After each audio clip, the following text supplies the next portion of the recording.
Hello everyone, welcome back.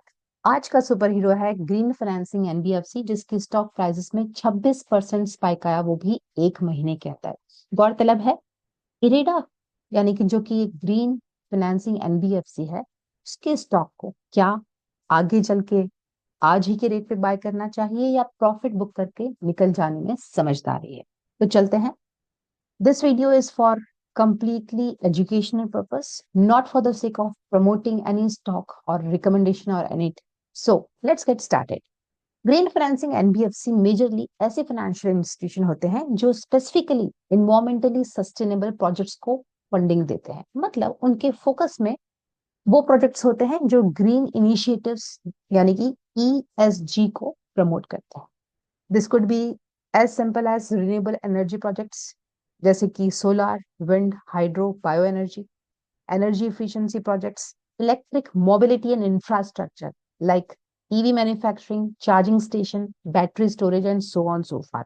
Sustainable agriculture को promote करने वाले जैसे कि eco friendly fertilisers, waste management system and green infrastructure like eco friendly buildings and so on so for. बात करते हैं company कि आज की तारीख में फंडामेंटल्स क्या स्टोरी बताते हैं। चलते हैं कंपनी को असेस करने के लिए स्क्रीनर डॉट इन पे, और यहाँ हम देखेंगे थोड़ा क्रिटिकली आज कि कंपनी के स्टॉक की करंट प्राइस 170 है as compare to its book value of 34.7। मतलब आज स्टॉक ओवरली प्राइस्ड है। अपार्ट फ्रॉम दैट, कंपनी का डेट इक्विटी रेशियो 5.85 टाइम्स है। ये बताता है कि कंपनी ने फाइनेंशियल लीवरेज बहुत ज्यादा ही ले रखा है। कंपनी के प्रॉफिट एंड लॉस स्टेटमेंट को देखें तो लास्ट 5 इयर्स के नंबर्स बताते हैं रेवेन्यू में year on year basis significant growth आप देख सकते हैं।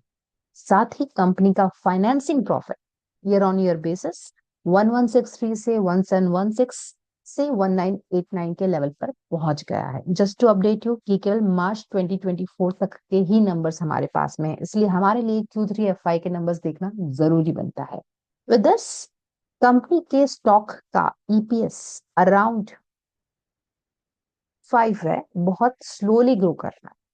But with this you will be surprise to notice that company का PE ratio is around 29.8, and when we compare with the peers, it is like on the higher side. That is, the median P is 20. However, the P of the company is 28 times roughly, which is on the higher side. Okay.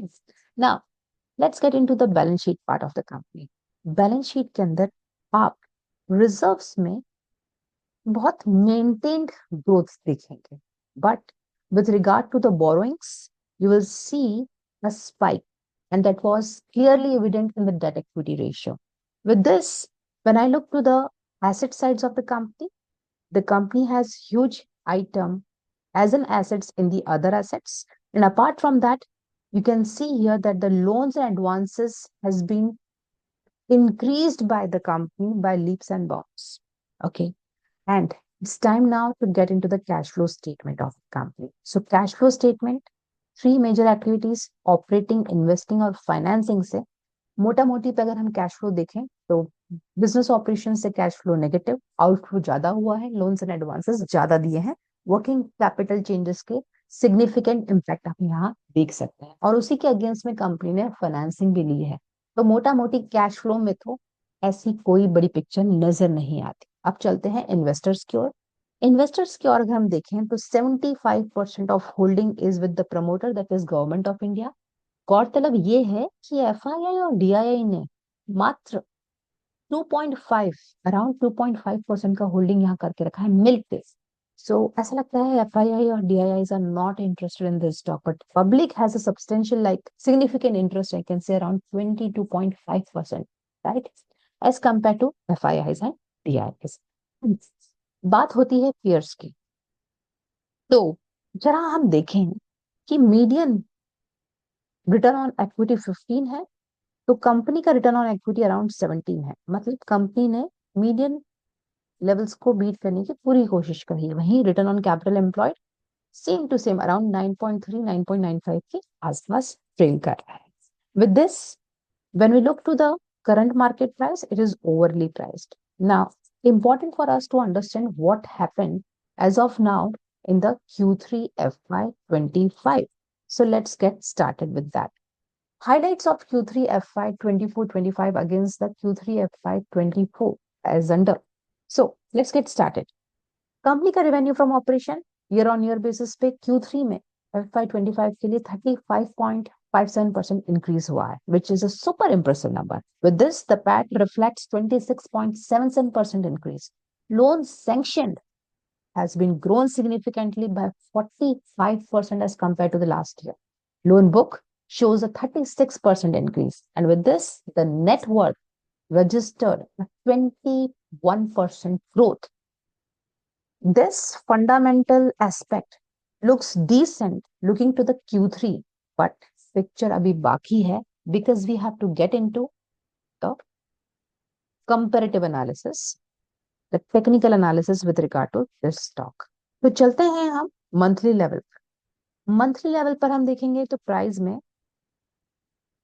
काफी सारे महीनों से dip आता आता यहां तक के levels पर आ गया. लगभग अराउंड फरवरी में कंपनी का ऑल टाइम लो रहा 151 और उसके बाद से मार्च के महीने में एक रिकवरी देखने को आ रही है. पर गौरतलब बात यह है कि ये रिकवरी भी रेड कैंडल के फॉर्म में है. सेलिंग प्रेशर हाई है, तभी एक बेस कैंडल यहाँ पर फॉर्म हुआ है.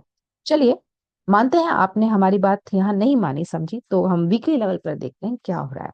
वीकली लेवल पर भी आप देखेंगे तो 10 जनवरी के बाद से इस स्टॉक में लोअर लोज क्रिएट हो रहे हैं हर बार.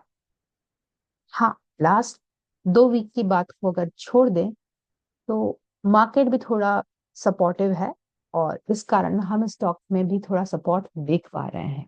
तो अगर मैं मंथली टाइम फ्रेम पे इस पिक्चर को देखूं तो मुझे कोई ऐसी इंप्रेसिव पिक्चर नहीं दिखती. मुझे ये जरूर पता चलता है कि कंपनी का स्टॉक 310 के लेवल से करेक्ट होते होते आज 170 के लेवल पर ट्रेड कर रहा है और कंसोलिडेशन चालू है, फाइट चालू है, बेस कैंडल बना है.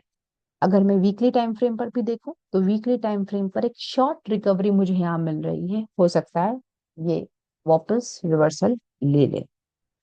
डेली टाइम फ्रेम पे अगर मैं चेक करूं तो आज की तारीख में एक स्पाइक मिला है, बट ये स्पाइक कितने आगे तक जाएगा वो हमें देखना क्रूशियल है. बिकॉज मंथली टाइम फ्रेम पर हमें कोई सपोर्ट नहीं दिखता, क्वार्टरली टाइम फ्रेम पर हमें कोई सपोर्ट नहीं दिखता.